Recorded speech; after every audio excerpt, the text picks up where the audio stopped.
guys, we are up to chapter 10 in our read-along.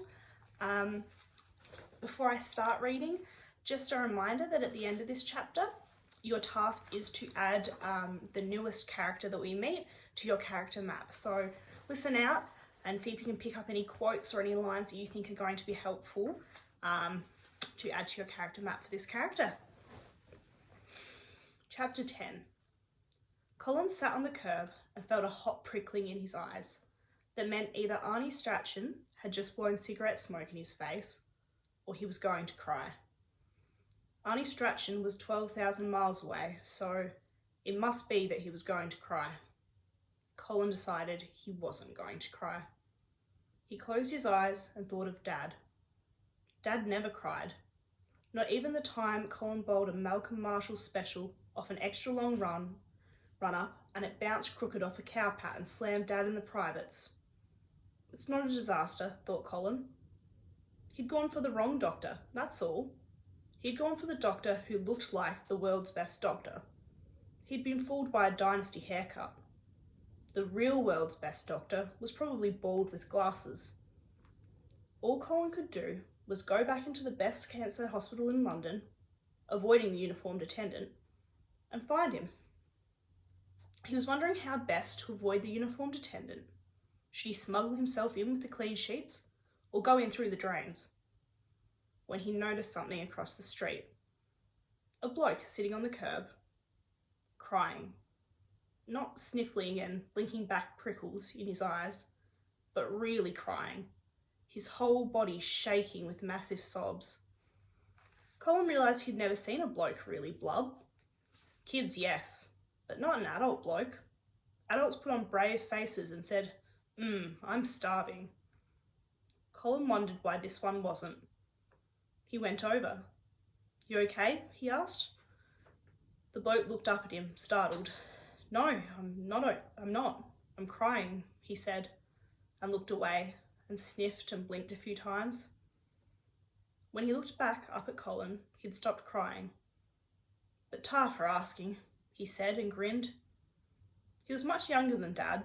He looked to Colin about the same age as Mr. Blair at school, 25, except that Mr. Blair didn't wear a leather jacket and didn't grin.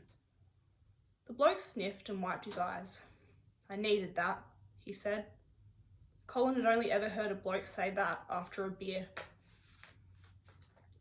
Why did you need it? He asked. I've got a friend in there who's very sick, said the bloke, pointing to the hospital across the road. Normally I'm okay, but once a week I treat myself to a bit of a cry. Colin could tell from the way he swallowed after saying very sick that the friend wasn't just a workmate or someone he played pool with. Must be his girlfriend. Cancer? Asked Colin. He felt like booting himself in the bum. Of course it was cancer. The bloke opened his mouth to say something, then closed it and nodded. He looked closely at Colin. You're the one who was making all the commotion in the ward, right? Colin Mudford, said Colin, holding out his hand. Ted Callicott, replied the bloke, shaking it. What were you doing? Pinching grapes? No, said Colin. Trying to find a doctor for my brother. Ted looked down at the road, and his soft voice, with its accent Colin couldn't quite place, became even softer. I'm sorry. Has your brother got cancer? At last, an adult who wasn't a doctor had actually said the word. Colin sat down on the curb next to Ted and told him about Luke and the Queen and the best doctor in the world. By the time he'd finished, Ted was grinning again. Incredible, he said. You, Colin, are an inspiration to us all. Come and have a cup of tea. The hospital cafeteria was full of people who looked exactly like they'd just been visiting other people with cancer. Long faces, round shoulders, and bowed heads. That was the first thing Colin noticed as he stood in the queue with Ted. The second was Ted's tattoo. It was a small one on the back of his hand. Leaves and flowers around a word Colin couldn't read properly. A foreign word. What does that say? Asked Colin, pointing to it. It's Welsh, said Ted. Means forever. Colin was impressed. The only other tattoo he'd seen up close was Doug Beale's uncle's, and that had said death before disco. Forever was much better. Where I come from, in Wales, said Ted, people get them done when they're in love. Has your friend got one? Asked Colin. Ted nodded and turned away. Colin felt like booting himself in the bum again, but Ted had only turned away because they were at the front of the queue, and a brawny woman in a white apron was waiting to serve them. 2 teas, love, ta, said Ted, and 30 chocolate frogs. 30? Colin thought he'd heard wrong, but there was the woman grumpily counting out 30 of the little chocolate frogs in silver paper that you were supposed to buy while you waited for your change. There were 34 in the box, and Ted took the lot. They found an empty table and put their teas on it. Then, Ted handed the box of frogs to Colin and climbed onto the table himself. "Excuse me, ladies and gentlemen," he said. "Excuse me." The low murmur of conversation in the room went even lower. People stared up at Ted. Colin stared up at Ted. That's all he needed. A cup of tea with a loony. "We're all here for the same reason," said Ted to the frowning and suspicious faces looking up at him. "And we've all got people in there who need us very much. What they don't need is for us to turn into misery guts. If anyone here thinks they might be turning into a misery guts, I strongly recommend a chocolate frog from my young friend." Colin felt the blood rush to his cheeks as all eyes turned to him. For a moment, there was nothing but a sea of frowning and suspicious faces. Then a face, just to his left, broke into a smile, and a hand reached into the box and took a frog. Another smile, another hand. A murmur went around the room and smiles were breaking out all over the place. "Go on, Col," said Ted, jumping down. "Do the rounds." Colin took the box around the cafeteria, and in 2 minutes there wasn't a frog left. "Have to get some more of those in," said the woman behind the counter, grinning hugely at Colin. Colin didn't know what to say. He hadn't enjoyed himself so much for months. He and Ted sat down and drank their tea. "I've been thinking," said Ted. "I know a couple of the doctors here pretty well. What if I have a word to them about Luke?" A jab of excitement hit Colin in the guts. "Yes," he said, "please." "Okay," said Ted. "Tomorrow's Saturday. I don't know if they're rostered on for the weekend. Why don't you meet me here at midday on Monday, and we'll go and see them then." "Thanks," said Colin. "Thanks a lot." "I've got to go back to my friend now," said Ted. "Write the name of Luke's hospital down for me." Colin was so excited he could hardly hold the pen.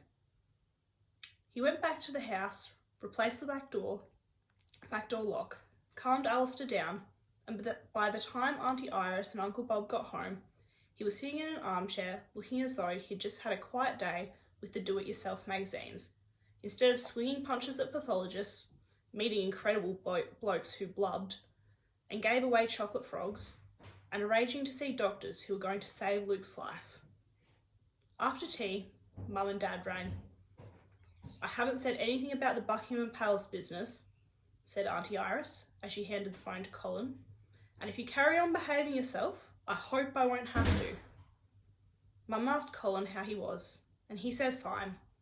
He asked how Luke was, and she said that Luke was as well as could be expected. She said she and Dad were as well as could be expected too. Colin could hardly hear her because she wasn't using her usual long-distance voice.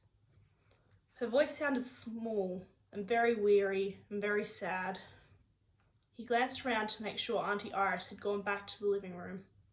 "Mum," he said, "everything's going to be okay. You don't have to worry anymore. I'm going to see one of the London's top cancer doctors on Monday. He's going to cure Luke." He waited for her relief and delight to come pouring out of the phone, but all he heard were faint sobs coming from the other end. "Mum," he said, "you all right?" Then he remembered that mums sometimes cried when they were very happy. Auntie Iris and Uncle Bob announced next morning they're going to take Colin out over the weekend to get his mind off things. Saturday morning, they spent at the biggest do-it-yourself hardware centre in Greater London. Colin bought a small screwdriver. "Never know when you're going to need one," he said, and Uncle Bob nodded approvingly. "Alistair, stop biting your nails," said Auntie Iris. In the afternoon, they went to the local park. Colin tried to teach Alistair spin bowling, but it wasn't easy because it was snowing lightly and the ball wouldn't turn off the pitch. And every time Alistair bent over to bat, Auntie Iris would call out, "Alistair, don't hunch your shoulders." Then she noticed that next to the park was a large cemetery. Colin saw her look at the graves, glance anxiously at him, and before he could send down another outswinging leg break, they were all back in the car. Colin wanted to tell her that it doesn't matter if he saw graves, because Luke wasn't going to die, but he decided not to. He didn't want to risk them chucking a mental over the back door lock and replacing it with an electronic alarm system or something. Not till after he'd seen Ted's friend on Monday. On Sunday, they went to an air show. Formations of fighter planes belching coloured smoke swooped low over the crowd and deafened everyone. "Luke would enjoy this," Colin yelled to Auntie Iris. He saw her face fall. "Almost as much as I am," he added hastily. She gave a relieved smile. Later, when he bought a plastic model of a Harrier jump jet, he didn't tell her it was for Luke. But he glowed inside at the thought of arriving in Sydney with Ted's friend and the one model plane Luke had never been able to find in Australia. As they were leaving the air show, they saw an Air Force officer with gold braid on his cap strolling around chatting to the public. "Big knob in the Queen's squadron," said Uncle Bob. "Bloody show-off. He should be flying people to Spain for their holidays, not poncing around with pink smoke coming out of his rear end." While Auntie Iris told Uncle Bob to mind his language, Colin ran over to the officer. "Excuse me," he said. "Next time you see the Queen, could you tell her that it doesn't matter about Colin Mudford's letter? Now, 'cause I've met a bloke who knows a doctor." The officer looked at him blankly. Colin wondered if fighter pilots ever got brain damage from the G-forces. "Luke, my brother," he explained, "he's going to be okay." "Oh," said the officer, brightening. "Righto, jolly good. I'll tell her." And that's chapter 10.